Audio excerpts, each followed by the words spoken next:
26 de diciembre de 1996, Boulder, Colorado, empezó con la voz de una madre en el teléfono.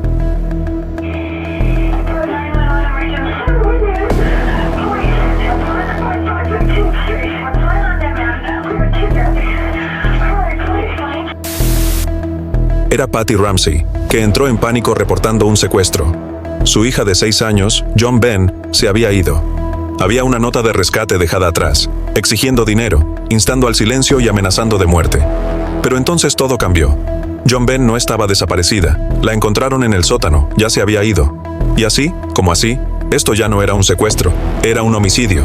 Y la sospecha se volvió hacia adentro, hacia las mismas personas que pidieron ayuda. Los padres, el hermano. El retrato familiar perfecto de repente se agrietó. No hay señales de entrada forzada, no hay huellas en la nieve y nadie más parecía entrar o salir. Así que, si no había ningún extraño, ¿qué quedó? ¿Qué pasó esa noche? ¿Qué deseo malvado llevó a un niño inocente, una estrella prometida, a la muerte? Esta es la historia de John Bennett Ramsey.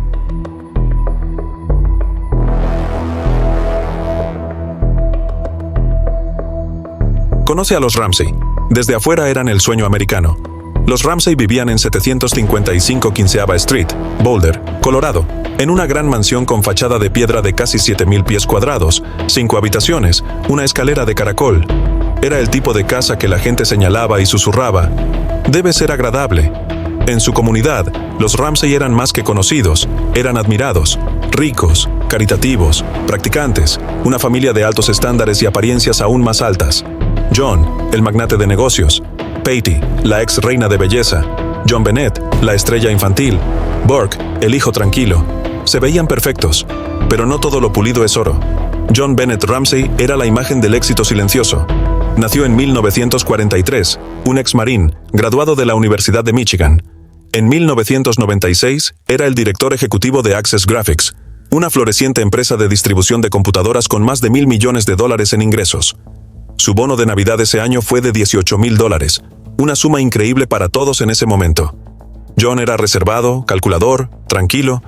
Tenía 3 hijos de un matrimonio anterior: John Andrew, Melinda y Beth, que habían muerto en un accidente automovilístico en 1992. Pero en 1996 había comenzado una nueva vida con Patty y sus 2 hijos menores, Burke y John Bennett. John no era llamativo, evitaba los focos, pero todo en él, desde su carrera hasta su hogar, hablaba de control, logros y prestigio. Si John era el cerebro, Patty era la luz. Ex Miss West Virginia desde 1977, Patty trajo energía, elegancia y espectacularidad a la casa Ramsey. Estuvo profundamente involucrada en la vida social de la élite de Boulder, una sureña con voz pulida y una pasión por la paciencia. Pero debajo del encanto, muchos la describían como meticulosa, consciente de su imagen y controladora. Fue ella quien introdujo a John Bennett en los concursos de belleza infantil, seleccionando sus atuendos, coreografiando sus rutinas y estilizándola como una reina en miniatura. Sin embargo, criticaron que convirtió a su hija en una actuación, un símbolo de perfección y posiblemente un recipiente de su propia ambición no resuelta. Pero quizás lo que más destacó: después de la tragedia, Patty fue quien llamó al 911 esa mañana, y algunos expertos creen que también pudo haber sido quien escribió la nota de rescate. La más joven de la familia Ramsey era John Bennett, de 6 años. No solo era hermosa, era radiante y serena. Su sonrisa podía detener a extraños en el supermercado. Su nombre era una combinación de John Bennett y Patricia, una marca desde su nacimiento, y a los 4 años ya competía en concursos nacionales de belleza: Pequeña Miss Colorado, Pequeña Miss Sunburst Nacional, Pequeña Miss Belleza. Ganó coronas, bailó, cantó y saludó como la realeza. El público la adoraba, los jueces la adoraban, su madre la adoraba, pero los críticos no. Decían que vestía de manera demasiado adulta, estaba demasiado pintada, sonreía demasiado fuerte, como una muñeca, no como una niña. Burke Ramsey era el hermano mayor de John Bennett. Tenía 9 años en ese momento. Inteligente, tímido, obsesionado con los videojuegos y los aparatos, era el niño más tranquilo al que nadie prestaba mucha atención. En las fotos familiares estaba allí, pero rara vez se centraba en la cobertura mediática, apenas se mencionaba. Se convirtió en el niño olvidado en muchos sentidos. Solo unas semanas antes del asesinato, una revista de negocios perfiló a los Ramsey elogiando su riqueza, encanto y logros. Eran el tipo de familia que la gente envidiaba sin duda. Pero a puerta cerrada, había grietas. ¿Qué le pasó realmente a John Bennett Ramsey? Era la noche de Navidad de 1996 en Boulder, Colorado. La familia Ramsey había pasado la noche en una fiesta navideña organizada por sus amigos cercanos, Fleet y Priscilla White, una reunión llena de villancicos, champán y calidez. Según todos los relatos, fue una noche tranquila, sin incidentes. Alrededor de las 8 a 9 de la noche, John, Patty y sus dos hijos, John Bennett y Burke, abandonaron la fiesta y regresaron a casa.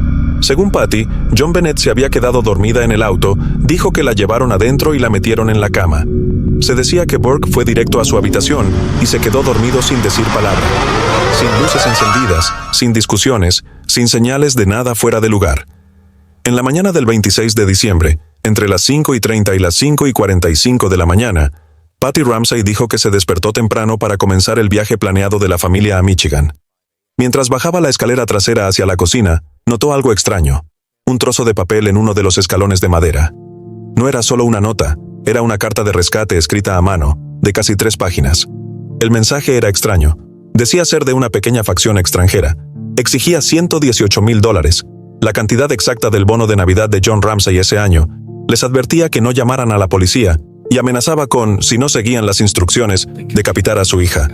Terminaba con una escalofriante y confusa despedida: Victoria SBTC. Nadie se dio cuenta de lo que eso significaba. Minutos después, Patty Ramsey llamó al 911. Su voz en la grabación era frenética, casi ininteligible entre sollozos.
Departamento de Policía de Boulder en la residencia Ramsey. El Departamento de Policía de Boulder tenía oficiales en la residencia de Ramsey. Vinieron esperando investigar un secuestro, pero lo que encontraron fue confusión. La casa estaba llena de gente, no solo John, Patty y Burke, sino también amigos, vecinos e incluso un ministro, todos los cuales habían sido llamados poco después del descubrimiento de Patty. Estaban deambulando libremente por las habitaciones, consolando a la familia, sin saberlo contaminando lo que pudo haber sido una escena del crimen. Aún para la policía, no había señales de entrada forzada, ni ventanas rotas, ni puertas abiertas, nada fuera de lugar, al menos no a primera vista. Les dijeron que esperaran más instrucciones, tal vez el secuestrador llamaría, tal vez intentarían contactar al FBI. Se les notificó que se estaba formando un plan, pero algo no se sentía bien. Mientras la policía se centraba en la teoría del secuestro, John Ramsey no podía quedarse quieto. Los oficiales dijeron más tarde que parecía inquieto, moviéndose entre habitaciones, susurrando a amigos, haciendo llamadas telefónicas, incluso recibiendo faxes de su oficina. Y una cosa destacó: la nota de rescate había dicho específicamente que no llamaran a la policía, pero lo hicieron, y decía que esperaran una llamada de los secuestradores a las 8 de la mañana. Nunca llegó tal llamada. A media mañana, la casa de los Ramsey se había convertido en una mezcla de dolor, especulación y confusión. La policía todavía estaba tratando de tratar esto como un secuestro, pero con cada hora que pasaba esa historia tenía cada vez menos sentido. Entonces llegó una sugerencia. Uno de los detectives, al ver la creciente tensión y la falta de progreso, le pidió a John que hiciera una búsqueda más, que revisara la casa de nuevo en cualquier lugar donde alguien pudiera estar escondido. John estuvo de acuerdo. Se fue caminando con Fleet White, el amigo de la familia, escaleras abajo hacia el sótano. Lo que pasó lo siguiente cambiaría todo. Hasta que se abrió la puerta del sótano, esto seguía siendo un caso de secuestro, seguía siendo un misterio con esperanza todavía. Una familia se aferraba a la posibilidad de rescate, pero lo que vino después destrozó esa esperanza. Alrededor de la 1 de la tarde del 26 de diciembre de 1996, John Ramsey junto con un amigo de la familia, Fleet White, fueron al sótano de su casa después de que un detective sugiriera registrar la casa de nuevo. Detrás de una puerta que no se había revisado previamente, John encontró el cuerpo de su hija John Bennett. Ella estaba acostada boca arriba en el suelo, vestida con un camisón blanco, con la ropa interior fuera de lugar. Su boca estaba cubierta con cinta adhesiva, sus muñecas atadas con cuerda de nylon y un garrote hecho con un pincel roto. La cuerda estaba atada firmemente alrededor de su cuello. Sorprendentemente, un trozo de tela de la ropa de Patty Ramsey fue encontrado en el arma homicida. Se confirmó que el mango del garrote era hecho del pincel de Patty. Sin embargo, la mitad del mango del pincel nunca se recuperó, lo que generó sospechas de que alguien pudo haberlo retirado intencionalmente de la escena. Además, John Bennett tenía una sustancia blanca no identificada presente en su área vaginal, posiblemente loción, crema o limpiador, lo que indicaba un posible intento de borrar evidencia forense. Su cuerpo fue encontrado al lado de una maleta colocada debajo de la ventana del sótano que contenía un pequeño fragmento de vidrio. Esta maleta puede haber sido utilizada para preparar un punto de entrada o facilitar el movimiento dentro del sótano. Ningún miembro de la familia se atribuyó la responsabilidad de colocarla allí.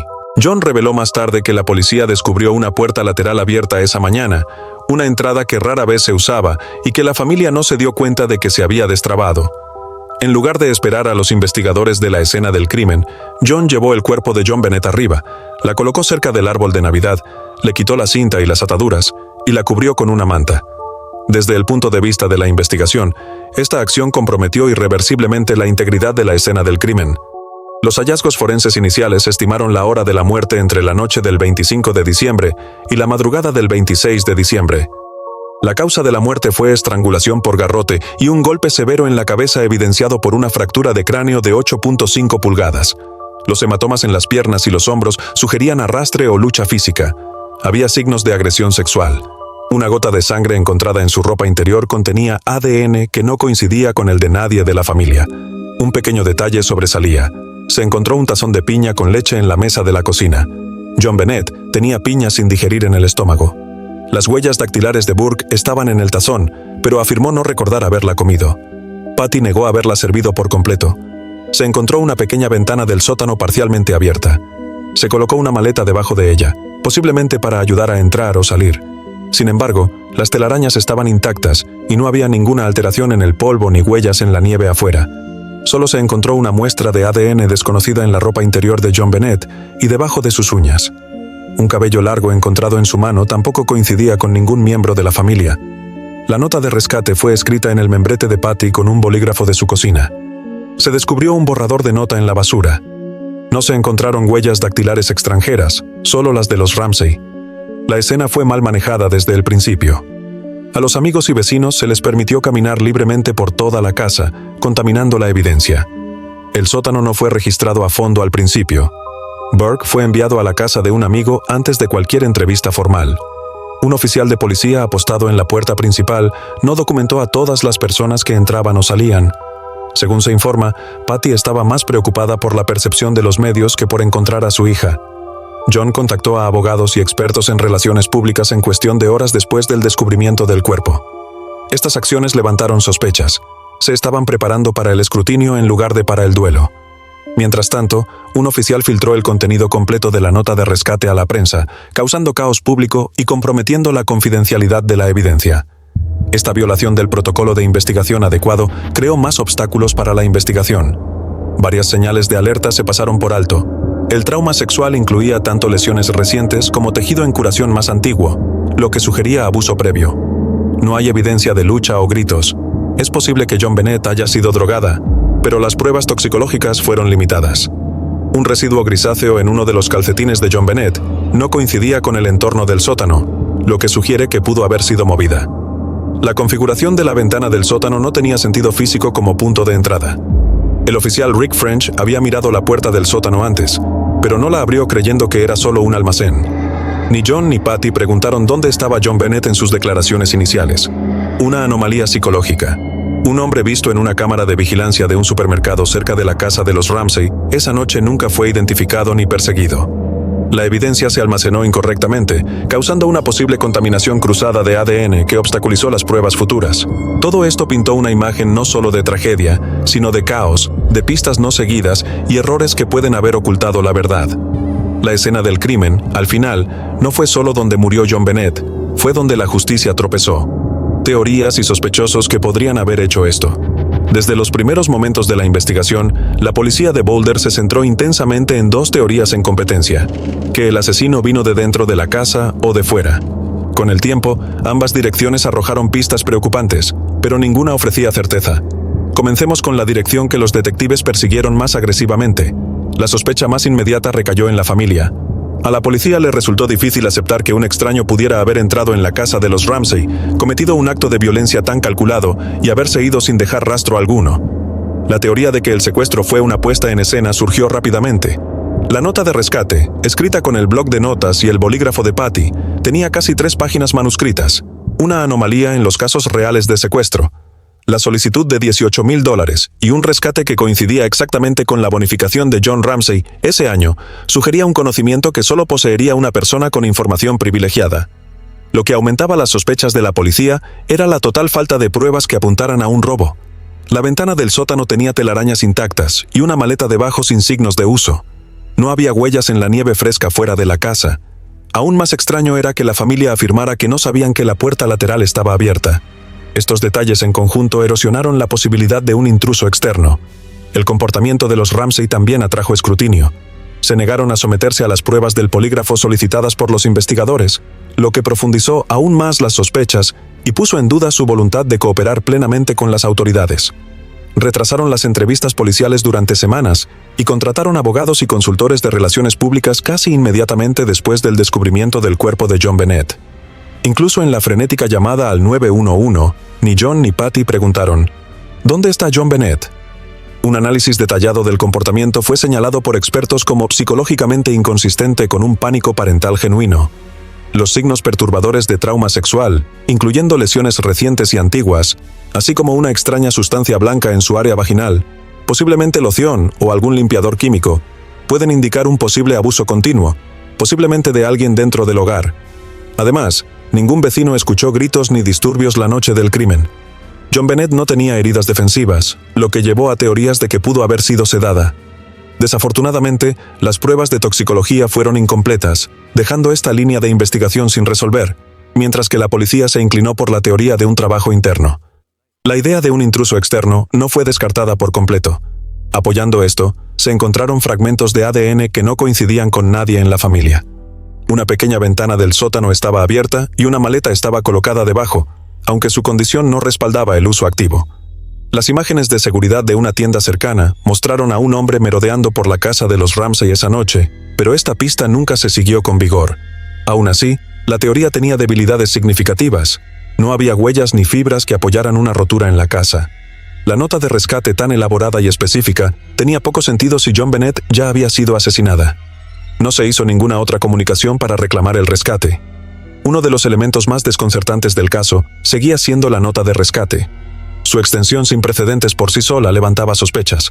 Los expertos del FBI notaron que las notas de rescate reales son breves, directas y profesionales, no monólogos emotivos, que fue escrita usando el papel y bolígrafo de la propia familia, con un borrador desechado encontrado en la basura, indicaba que el escritor se tomó tiempo dentro de la casa, algo improbable para un intruso. El lenguaje en la nota era teatral, haciendo referencia a líneas de películas como Speed y Ransom. La firma Victoria SBTC era críptica, sin un significado claro o grupo conocido detrás de esto. La llamada inmediata de Patty al 911, en desafío directo a la advertencia de las notas, y la falta de consecuencias por parte de los supuestos secuestradores, indicaban que la nota era parte de una narrativa escenificada. La escritura a mano y los expertos forenses coincidieron abrumadoramente en que la nota no fue escrita por un extraño.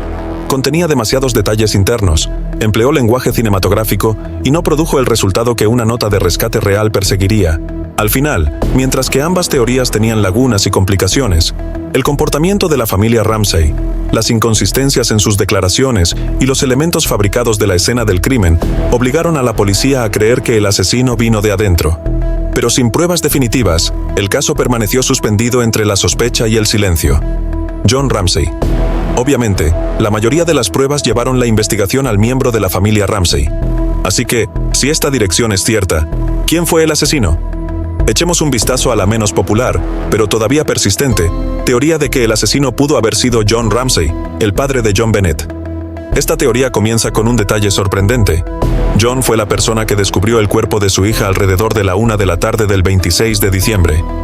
John, junto con un amigo de la familia, Fleet White, fue al sótano, específicamente a un pequeño cuarto de servicio que la policía ya había pasado por alto. Sin dudarlo, John fue directamente a la puerta, la abrió y encontró a John Bennett tirada en el suelo. Para muchos investigadores, sus acciones parecían ensayadas, como si ya supiera dónde estaba escondido su cuerpo. Lo que siguió planteó aún más preguntas. En lugar de esperar a los investigadores forenses, John recogió el cuerpo de su hija, la llevó arriba, le quitó la cinta adhesiva de la boca y las ataduras de las muñecas, luego la recostó suavemente cerca del árbol de Navidad y la cubrió con una manta. Al hacerlo, destruyó efectivamente la evidencia clave de la escena del crimen, como la sangre, patrones de colocación de fibras y posicionamiento corporal que aumentaban la sospecha. Era la nota de rescate que exigía exactamente bien $18,000, la misma cantidad que el bono de Navidad de John. Esa cifra extrañamente específica sugería que el escritor tenía conocimiento íntimo de las finanzas de la familia, algo muy improbable para un intruso aleatorio. Hubo otros comportamientos inquietantes.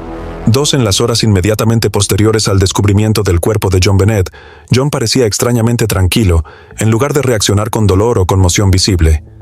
Rápidamente hizo llamadas a abogados, amigos de la familia, e incluso contrató especialistas en relaciones públicas.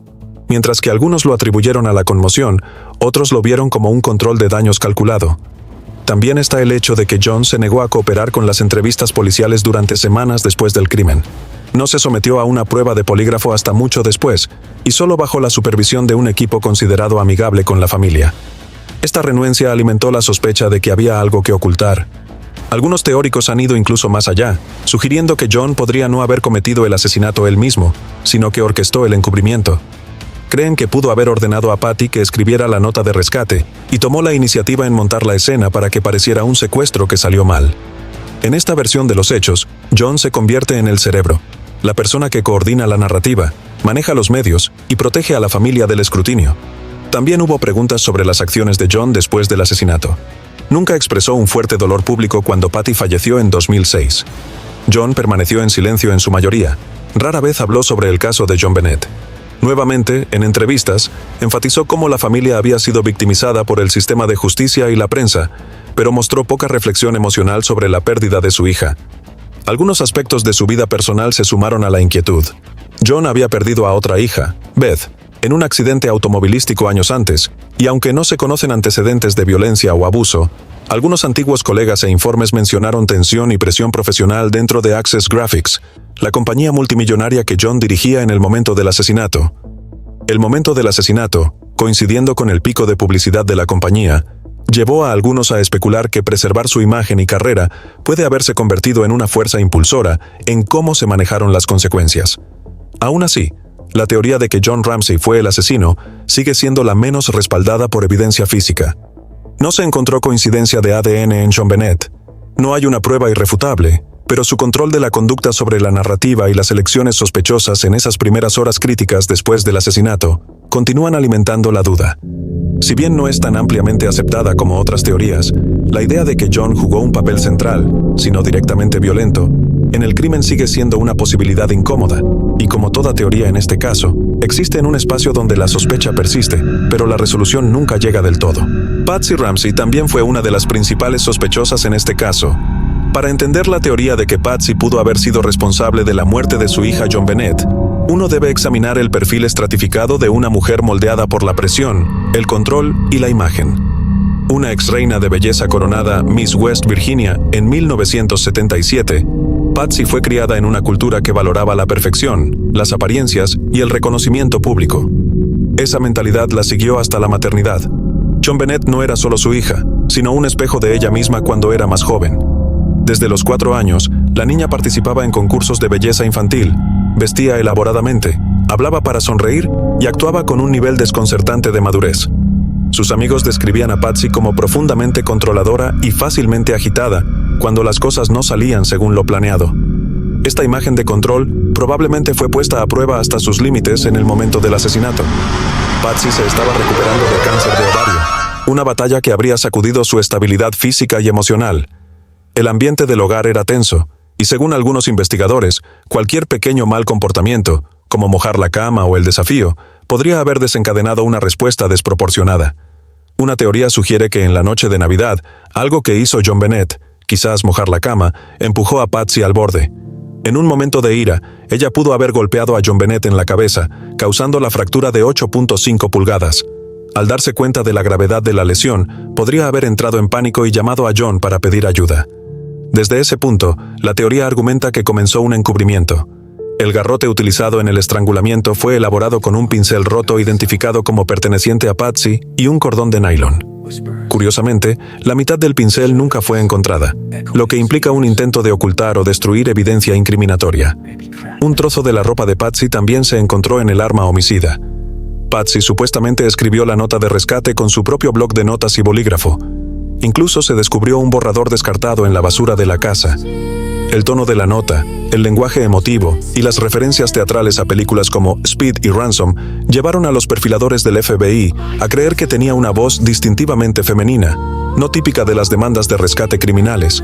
Su comportamiento también levantó sospechas. Patsy fue quien encontró la carta de rescate temprano en la mañana, una nota de 3 páginas curiosamente colocada en las escaleras. En la llamada al 911 sonaba demasiado dramática en lugar de confundida o en pánico. Los analistas notaron que nunca preguntó, ¿dónde está John Bennett? John tampoco. Después de que ella pensó que la llamada había terminado, la línea grabó una conversación susurrada que posiblemente incluía las palabras, ¿qué hiciste? Srenia, ayúdame Jesús. Los médicos forenses encontraron evidencia de traumatismo reciente y en proceso de curación en el área genital de John Bennett. Aunque no se detectó semen, la extraña sustancia blanca parecía loción o líquido limpiador, lo que implica que alguien pudo haber intentado limpiar el cuerpo después de la muerte. Esto se alinea con la teoría de que Patsy, quizás horrorizada por lo sucedido, intentó borrar los signos de abuso. Otros detalles inquietantes incluían que John Bennett llevaba ropa interior de gran tamaño que había sido comprada para su prima. Los investigadores sospecharon que el intercambio era un intento de ocultar manchas o traumatismos en su ropa real. La naturaleza meticulosa de estos cambios coincidía con la conocida obsesión de Patsy con las apariencias. Como John, su resistencia a someterse a una prueba de polígrafo al principio de la investigación solo alimentó la sospecha pública. En entrevistas posteriores, el lenguaje de Patsy era a veces evasivo. En una ocasión, se equivocó y dijo, «Cuando escribimos la nota, Srenia, antes de corregirse». Su énfasis en la presencia mediática, el maquillaje y los mensajes en los días posteriores al crimen parecían fuera de lugar para muchos. Ni una sola vez admitió haber actuado mal, manteniendo su inocencia hasta su muerte en 2006. A pesar del peso circunstancial de estos detalles, el caso contra Patsy nunca se fundamentó legalmente. Ninguna prueba de ADN la vinculó directamente con el crimen. Los expertos en escritura a mano no pudieron vincularla definitivamente con la carta de rescate. Pero para muchos investigadores y el público, el patrón de control, las inconsistencias en el comportamiento y la narrativa cuidadosamente construida apuntan a una posibilidad profundamente perturbadora, que la muerte de John Bennett comenzó como un momento de ira y terminó en un encubrimiento desesperado. Burke Ramsey. Entre las diversas teorías que rodean la trágica muerte de John Bennett Ramsey, una de las más controvertidas y cargadas de emoción es la hipótesis de que su hermano mayor, Burke Ramsey, fue responsable. Si bien esta teoría sigue siendo especulativa y altamente disputada, sigue atrayendo la atención debido a varias pistas y comportamientos desconcertantes. Esta teoría propone que Burke, que entonces tenía 9 años, pudo haber matado sin intención a John Bennett durante un momento de ira, posiblemente provocado por una pequeña disputa entre hermanos que se enfrentaron a un resultado devastador. Sus padres, John y Patsy Ramsey, en un intento desesperado por proteger a su único hijo restante, supuestamente escenificaron la escena del crimen para que pareciera un secuestro y asesinato. Una de las pruebas más citadas que respaldan esta teoría es el tazón de piña encontrado en la mesa de la cocina. La autopsia de John Bennett reveló piña sin digerir en su estómago, lo que sugiere que la había comido poco antes de la muerte. Las huellas dactilares de Burke se encontraron en el tazón, pero ambos padres negaron haber servido el refrigerio, y Burke afirmó que no recordaba haberlo comido. Esta inconsistencia llevó a sospechar que una disputa a altas horas de la noche sobre el refrigerio pudo haber escalado a la violencia. La lesión en la cabeza de John Bennett fue otro punto focal. Ella sufrió una fractura masiva de cráneo que se cree fue causada por un golpe de un objeto contundente. Algunos expertos forenses argumentaron que la lesión era consistente con la forma y el tamaño de una linterna Maglite encontrada en la cocina. La linterna no tenía rastros de sangre ni huellas dactilares, lo que llevó a especular que había sido limpiada. Dado su tamaño y peso, podría haber sido empuñada por un niño. Otro detalle clave fue la grabación de audio de la llamada de Patsy al 911. Aunque ella creía que había colgado, la línea permaneció abierta durante unos segundos, capturando voces de fondo débiles. El análisis sugirió la presencia de la voz de Burke, contradiciendo las afirmaciones de que había dormido toda la noche. Supuestamente, una de las voces dijo, ¿qué hiciste?, tal vez dirigida a Burke. El comportamiento de Burke durante las entrevistas alimentó aún más las sospechas. En las sesiones grabadas en video con psicólogos infantiles, Burke parecía extrañamente distante, jugaba con juguetes, sonreía de forma inapropiada y nunca expresó una tristeza o preocupación clara por la muerte de su hermana. En un momento incluso preguntó, ¿qué va a hacer de mí?, Srenia, una pregunta que algunos interpretaron como reveladora de una conciencia subyacente de culpa. Los informes psicológicos y los relatos anecdóticos también sugirieron que Burke tenía un historial de problemas de conducta. Los informes no confirmados mencionaron incidentes como untar heces en las paredes y los juguetes. Algunos investigadores creían que estos comportamientos apuntaban a trastornos emocionales más profundos que podrían explicar una pérdida repentina de control que llevó a la muerte de John Bennett. Además, Burke fue protegido de la policía inmediatamente después del crimen. En lugar de ser entrevistado de inmediato, lo enviaron a la casa de un amigo. Las entrevistas posteriores se llevaron a cabo con psicólogos, en lugar de con los detectives, y con la supervisión legal, lo que los críticos argumentan que obstaculizó la investigación. Los partidarios de esta teoría también señalan la elaborada nota de rescate y la puesta en escena de la escena del crimen. Argumentan que la complejidad del montaje, atar las muñecas de John Bennett, fabricar un garrote con un pincel y una cuerda de nailón y escribir una larga nota de rescate, sugería la intervención de un adulto. Estas acciones estarían más allá de la capacidad de un niño de 9 años y apuntan, en cambio, a los padres que encubrieron un trágico accidente. A pesar de estas sospechas, no hay evidencia física que vincule a Burke directamente con el crimen. Ningún ADN, sangre o huellas dactilares lo ubican en la escena de la violencia real. Además, algunos expertos argumentan que Burke era demasiado pequeño y no era físicamente capaz de causar lesiones tan extensas sin ayuda. Otros se preguntan por qué, si realmente fue un accidente, la familia no habría pedido ayuda inmediatamente. Burke ha negado constantemente cualquier participación. En 2016, cuando se emitió un documental que sugería que él podría haber sido responsable, presentó una demanda por difamación de $750 millones. El asunto se resolvió posteriormente, lo que indica la determinación de su equipo legal de proteger su reputación. Esto aumenta la complejidad del caso.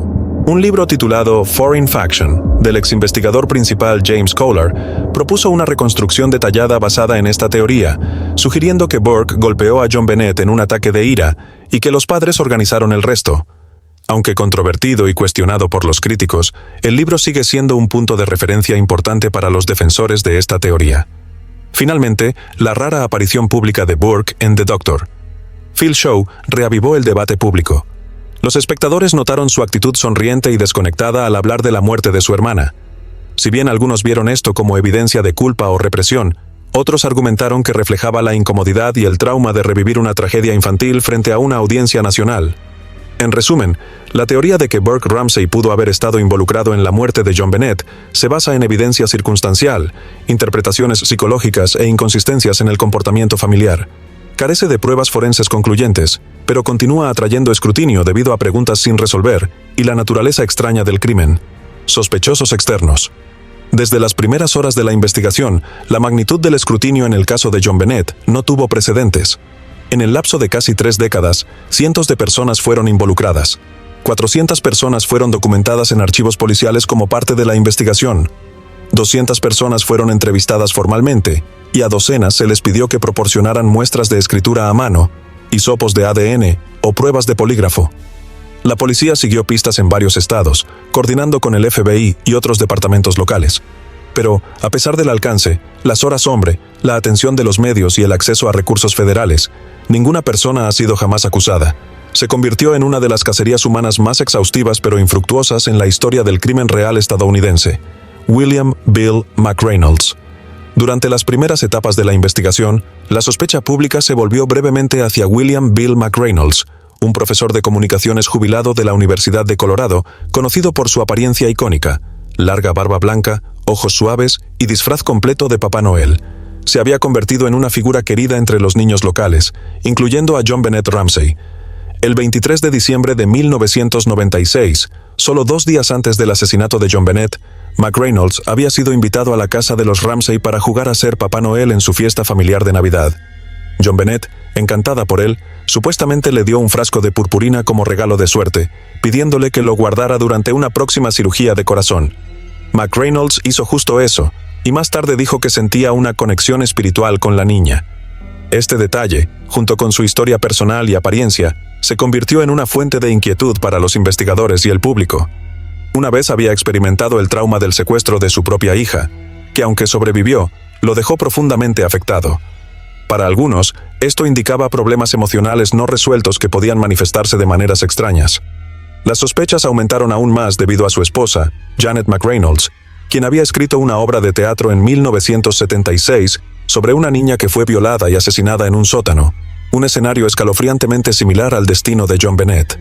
Aunque no había un vínculo directo entre la obra y el caso Ramsey, su inquietante similitud ensombreció la imagen pública de la pareja. A pesar de la especulación, McReynolds cooperó voluntariamente con los investigadores, proporcionando muestras de ADN y permitiendo registros de su propiedad. Su ADN no coincidía con ninguno de los ADN desconocidos encontrados en el cuerpo o la ropa de JonBenét. Además, no había evidencia que lo ubicara en la casa de los Ramsey después del 23 de diciembre, ni había nada que lo vinculara con la escena más allá de su visita anterior. Citando la falta de evidencia forense, la policía eliminó oficialmente a McReynolds de su lista de sospechosos. Sin embargo, la representación de los medios ya había hecho su daño. Reacción de los medios y consecuencias emocionales.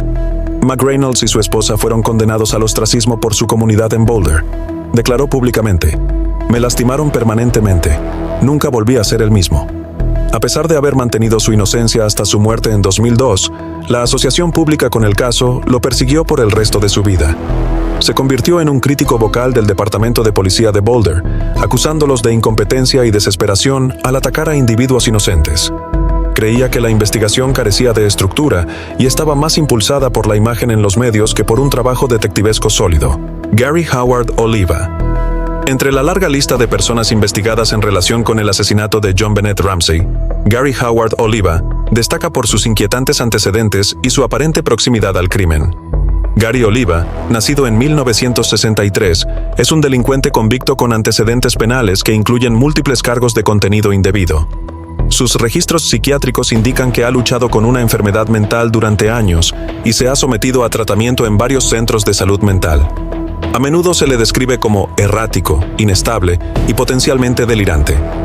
En el momento de la muerte de JonBenét, en diciembre de 1996, Oliva no tenía hogar y vivía en los alrededores de Boulder, Colorado. A menudo se le veía durmiendo en los patios de las iglesias, en bancos y dentro de edificios universitarios, todos a poca distancia de la casa de los Ramsey. Los registros telefónicos también revelaron que había hecho llamadas desde un teléfono público cerca de la casa en la época del asesinato. En 2000, Oliva fue arrestado por posesión de contenido infantil. Dentro de su mochila, las autoridades encontraron una revista con la foto de JonBenét Ramsey, junto con imágenes explícitas. Este descubrimiento profundamente perturbador hizo saltar las alarmas sobre una posible obsesión. Según Michael Bale, un ex amigo, Oliva lo había llamado una vez entre lágrimas, admitiendo que había lastimado a una niña poco después del asesinato de JonBenét. Supuestamente dijo: "Fue un accidente, no quise hacerlo". Años después, en 2016, Oliva supuestamente escribió una carta desde prisión confesando el asesinato, describiéndolo como un accidente durante un episodio sexual. Sin embargo, ningún detalle forense en la carta coincidía con la evidencia no revelada del caso, lo que llevó a muchos, incluido el investigador principal James Collar, a descartar la confesión como un delirio o un intento de ganar notoriedad. Las autoridades realizaron una comparación de ADN entre Oliva y las muestras no identificadas recuperadas de la ropa y el cuerpo de JonBenét. Su ADN no coincidió, ni ninguna otra evidencia forense lo conectó con el sótano o la escena del crimen. Debido a esto y a la falta de pruebas físicas, Oliva nunca ha sido acusado en relación con el caso Ramsey. Mientras que los medios de comunicación destacaron fuertemente a Oliva después de su confesión, la policía nunca lo etiquetó públicamente como el principal sospechoso. La policía de Boulder sostuvo que su confesión carecía de credibilidad, citando su inestabilidad mental y su tendencia a contradecirse bajo presión. En la vasta red de sospechosos vinculados al caso de JonBenét Ramsey, ninguno provocó titulares más sensacionalistas, pero colapsó más rápidamente que John Mark Karr. Nacido en 1964, era un ex maestro de escuela primaria estadounidense. Su vida profesional se deshizo después de acusaciones preocupantes relacionadas con niños. Conocido por comportamiento errático e inestabilidad mental, Karr tenía una profunda fascinación, casi patológica, por los casos de asesinatos infantiles de alto perfil. Entre ellos, ninguno parecía ocupar su mente más que la muerte de JonBenét Ramsey. En agosto de 2006, mientras vivía en Tailandia, Karr envió un correo electrónico escalofriante a un profesor universitario interesado en el caso Ramsey. En él, se atribuía la responsabilidad del asesinato de JonBenét. Las autoridades tailandesas lo arrestaron y fue extraditado rápidamente a los Estados Unidos. En su confesión, Karr afirmó: «Murió en mis brazos, fue un accidente». Añadió que amaba a JonBenét y que nunca tuvo la intención de hacerle daño. El frenesí mediático fue inmediato, atrapando a las audiencias de todo el mundo con la posibilidad de un avance largamente esperado. Sin embargo, a los pocos días del regreso de Karr a E.U., las grietas en su narrativa se volvieron evidentes. No podía describir con precisión la escena del crimen, no estaba familiarizado con el garrote utilizado en el asesinato, no pudo nombrar detalles específicos sobre la ropa de JonBenét, y su historia carecía de coherencia. Crucialmente, el ADN de Karr no coincidía con ninguna de las muestras no identificadas encontradas en la ropa o el cuerpo de JonBenét. Los registros de vuelo y los documentos oficiales sugirieron que Karr podría no haber estado en Colorado en el momento del asesinato. Probablemente estaba en California, a cientos de millas de distancia. La familia Ramsey, todavía atormentada por años de sospechas, siguió sin estar convencida por la confesión de Karr. Creían que solo complicaba y sensacionalizaba aún más el asesinato de su hija. Las fuerzas del orden se distanciaron rápidamente de la confesión. El Departamento de Policía de Boulder y el FBI declararon que las afirmaciones de Karr no tenían fundamento y carecían de evidencia física. En cuestión de semanas, John Mark Karr fue liberado sin cargos. Muchos psicólogos y expertos en comportamiento criminal etiquetaron a Karr como delirante, posiblemente sufriendo de erotomanía o fantasía de identidad. Su intensa fijación en el caso de JonBenét, combinado con una psique problemática, pudo haberlo llevado a insertarse falsamente en la narrativa. Otros especularon que simplemente ansiaba atención, o incluso buscaba prisión para escapar de sus circunstancias en el extranjero. El caso Ramsey le dio la atención mundial que parecía anhelar.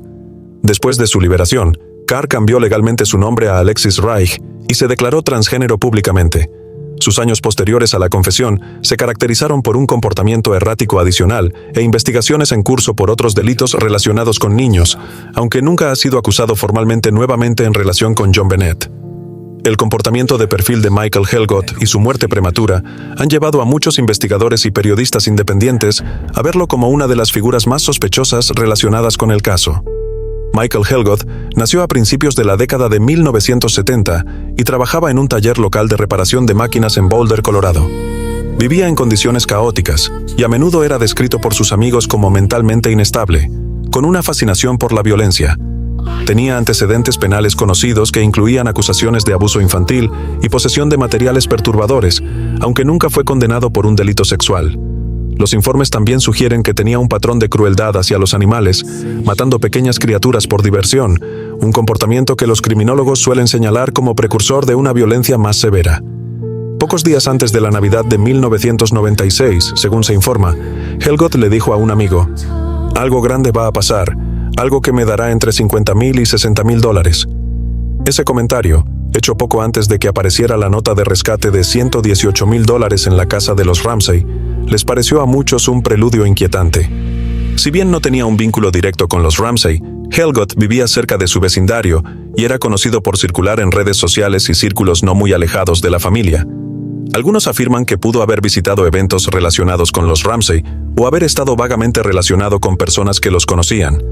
Cuando Helgott murió en febrero de 1997, menos de 2 meses después del asesinato, los investigadores encontraron un par de botas militares, guantes y una pistola eléctrica en su casa. Algunos expertos forenses habían teorizado que las marcas en el cuerpo de JonBenét podrían coincidir con las puntas de una pistola eléctrica, aunque esto sigue siendo controvertido. Lo más inquietante es que los investigadores también descubrieron fotos de niños y notas vagas e inquietantes. Aunque nada del contenido era criminal en sí mismo, hubo rumores no confirmados de que una nota hacía referencia a John Bennett por su nombre. Se confirmó que Helgott se suicidó de un disparo en la cabeza. Sin embargo, las circunstancias eran extrañas.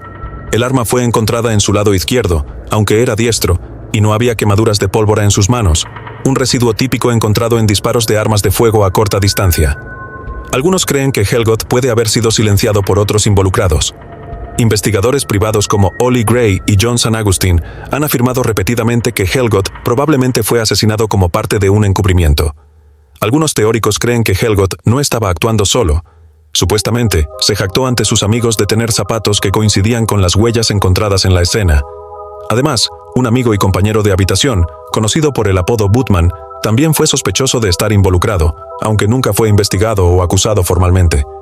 Estas sospechas alimentaron una teoría creciente de que un grupo local de delincuentes de bajo nivel había planeado un robo fallido o secuestro, posiblemente conduciendo a la muerte de John Bennett, y que Helgott, al sentirse culpable o temer ser expuesto, fue eliminado. A pesar de la pila de elementos sospechosos, su ADN no coincidía con las muestras encontradas en la ropa o el cuerpo de John Bennett, y ninguna evidencia directa lo situó en la escena.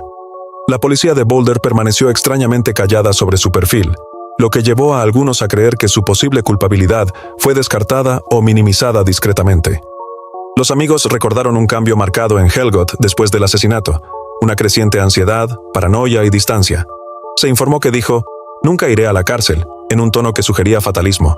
Se desconoce si esto indicaba culpa, miedo o simplemente inestabilidad mental. Mientras que ningún tribunal acusó a Michael Helgott de ningún delito relacionado con John Bennett Ramsey, las circunstancias que rodearon sus palabras, comportamiento, posesiones y muerte pintan un panorama demasiado sospechoso para ignorarlo. Más allá de la familia inmediata y sospechosos bien publicitados, los investigadores también lanzaron una amplia red hacia las personas que habían trabajado en o alrededor de la casa de los Ramsey, las personas que tenían razón para estar allí, que conocían la disposición y que podrían haber tenido acceso silencioso sin levantar sospechas. Entre estos estaban amas de llaves, personal de mantenimiento, trabajadores de la construcción e incluso antiguos empleados de Access Graphics. Este grupo incluía a cualquiera que pudiera haber escuchado detalles sobre las finanzas de la familia, visto cómo funcionaba la casa, o conocido sus habitaciones ocultas y puntos ciegos de seguridad. Muchos de ellos habían estado dentro de la casa, no solo como invitados, sino como trabajadores con acceso sin restricciones a áreas privadas, como los espacios de servicio del sótano y las entradas traseras. Esto los hizo importantes para los investigadores desde el principio. Después de todo, la nota de rescate sugería familiaridad con el bono de Navidad de John, un detalle que probablemente no era conocido por el público en general. ¿Podría alguien de este círculo haber escrito la nota? Varios nombres aparecieron brevemente en los archivos policiales. Un plomero, Brian Scott, había trabajado en la casa días antes del asesinato y tenía antecedentes penales menores. Otro, Glenn Mayer, un inquilino de la casa vecina, era conocido por expresar opiniones amargas sobre los Ramsey. Se convirtió en una persona de interés por un corto tiempo. Incluso una exama de llaves fue investigada después de que surgieran sospechas sobre su acceso y conocimiento de las rutinas de la familia. También se especuló que algunos trabajadores podrían haber estado al tanto de la pequeña habitación del sótano donde se encontró el cuerpo de John Bennett. Finalmente, se descubrió un lugar oculto que incluso algunos oficiales pasaron por alto en su investigación inicial. Al menos un trabajador de la construcción supuestamente sabía de su existencia, lo que generó preguntas sobre quién más podría haber conocido áreas tan oscuras. Algunos de estos individuos tenían antecedentes problemáticos. Algunos tuvieron roces con la ley, otros tenían historias personales de comportamiento errático. Sin embargo, ninguno proporcionó una pista lo suficientemente fuerte. Los errores cometidos en los primeros días de la investigación debilitaron aún más esta línea. Algunos trabajadores no fueron entrevistados hasta semanas después. Para entonces, varios ya se habían ido.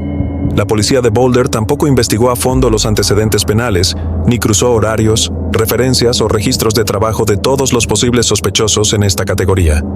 Los conflictos dentro del departamento de policía. Desde el momento en que se encontró el cuerpo de John Bennett Ramsey, el Departamento de Policía de Boulder asumió el control de la investigación, pero lo que siguió fue una cascada de pasos en falso, conflictos internos y tácticas controvertidas que perseguirían el caso durante décadas. La detective Linda Arndt, la primera investigadora en llegar, se quedó sola con la familia Ramsey durante esas críticas horas iniciales. No podía manejar la enorme mansión ni la gran cantidad de personas que entraban y salían. Como resultado, Evidencia clave se vio comprometida antes de que la investigación hubiera comenzado apropiadamente. A medida que avanzaba el caso, el Departamento de Policía de Boulder se apoyó fuertemente en la teoría de que alguien dentro de la casa era responsable, ya fuera Patsy, John o Burke Ramsey. Pero, en lugar de construir su caso con evidencia sólida, el departamento fue acusado posteriormente de filtrar intencionalmente información falsa e inflamatoria a los medios sensacionalistas. Estas incluían afirmaciones de que John era un pedófilo, que los Ramsey estaban involucrados en rituales satánicos, o incluso que producían pornografía infantil. Estas filtraciones sin fundamento fueron vistas por algunos como una estratagema psicológica destinada a distorsionar la opinión pública y presionar a la familia para que confesara. Steve Thomas, un detective principal, finalmente renunció por frustración y luego publicó un libro en el que argumentaba que Patsy Ramsey mató a su hija en un ataque de ira y que John ayudó a encubrirlo. En contraste, James Kohler, investigador jefe de la oficina del fiscal de distrito, se centró en Burke Ramsey como el asesino involuntario, citando inconsistencias forenses y señales de alerta de comportamiento. Su controvertido libro Foreign Faction generó fuertes reacciones negativas, pero reavivó las sospechas públicas hacia el hijo de los Ramsey. La teoría del intruso. Luego llegó Lou Smith, un experimentado investigador de homicidios contratado por la oficina del fiscal de distrito en 1997. Después de revisar meticulosamente las fotos de la escena del crimen y la evidencia física, Smith rompió públicamente con la teoría del Departamento de Policía de Boulder.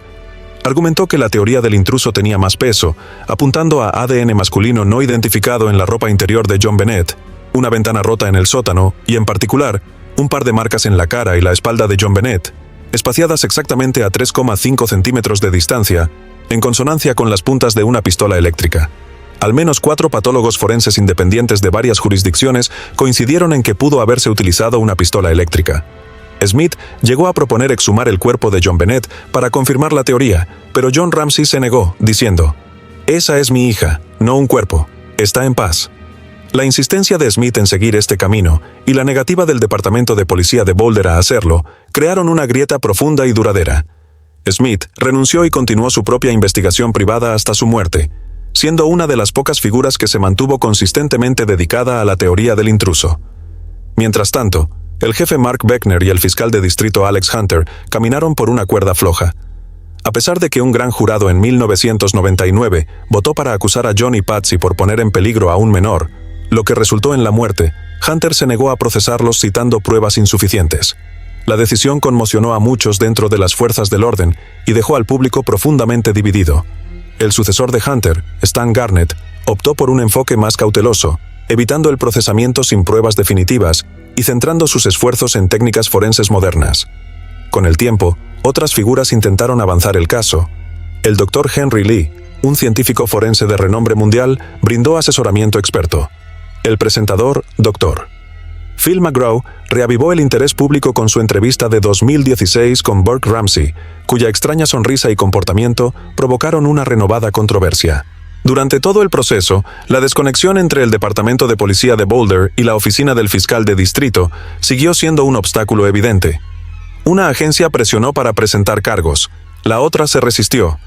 Este cisma interno aseguró que ninguna estrategia de investigación unificada se afianzara. En cambio, el caso fue arrastrado en direcciones opuestas por egos enfrentados y teorías divergentes. Un caso aún sin resolver. En resumen, las mismas instituciones que se suponía debían impartir justicia se enredaron en disfunción, desconfianza, manipulación mediática y estancamiento investigativo. La búsqueda de la verdad se redujo a un juego de ajedrez, mientras que el asesinato de John Bennett seguía sin resolverse. Su justicia pendía de un hilo. La investigación continúa. En 1999, un gran jurado votó en secreto para acusar a John y Patsy Ramsey por poner en peligro a un menor y por ayudar en la comisión del asesinato en primer grado. Sin embargo, el fiscal Alex Hunter se negó a firmar la acusación, alegando que la evidencia no era lo suficientemente sólida como para asegurar una condena.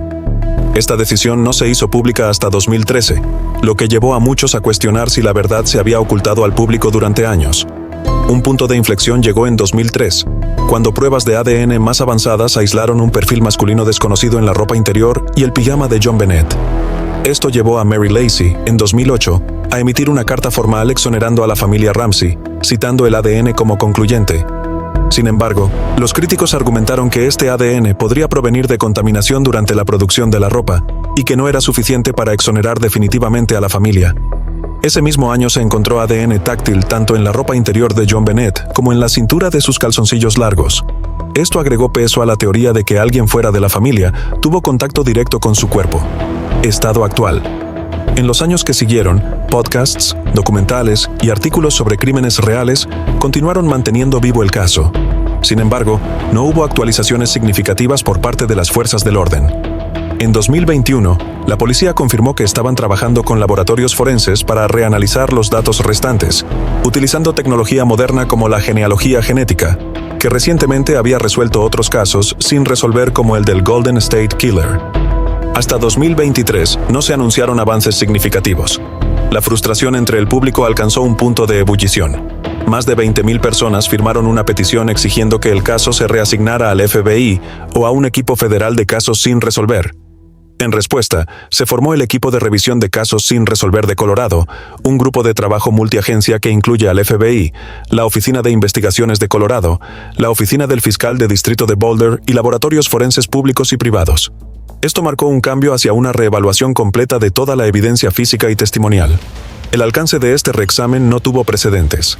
Los investigadores digitalizaron completamente el archivo del caso, creando una base de datos centralizada que incluía más de 1 millón de páginas de informes, más de 25.000 pistas y permisos, y 1.000 entrevistas que abarcan 17 estados y 2 países. Se recopilaron y preservaron pruebas de más de 200 personas, incluidas muestras de escritura a mano, huellas dactilares, ADN e impresiones de zapatos. El archivo también incluyó 2.500 piezas físicas de evidencia, desde fibras hasta literaturas, cuidadosamente indexadas y escaneadas en un archivo digital. Este esfuerzo transformó la investigación en un repositorio accesible y consultable para expertos forenses. Además de los métodos tradicionales, los expertos comenzaron a explorar tecnologías de vanguardia, como los sistemas de recolección de ADN MBAC. El MBAC permite la recolección de material biológico, traza en superficies porosas y en áreas de ropa donde los hisopos convencionales podrían fallar. Este dispositivo ha sido crucial para resolver otros casos sin resolver de largo plazo, al extraer ADN que de otro modo sería invisible. Aunque el Departamento de Policía de Boulder no ha confirmado públicamente el despliegue del MBAC en el caso Ramsey, varios expertos y grupos de defensa han instado a su uso, citando su potencial para recuperar material traza de la ropa o las ataduras de John Bennett. A pesar de la escala de estos esfuerzos, las autoridades de Boulder continuaron enfrentando críticas por limitar el acceso a laboratorios externos y mantener un control estricto sobre la evidencia biológica restante. Muchos especialistas forenses creen que la cooperación total con entidades externas y el uso del MBAC o del análisis avanzado ISTR podría revelar una coincidencia con el ADN masculino desconocido, que aún se considera la pista más importante hoy en día. El caso sigue abierto, pero sin resolver.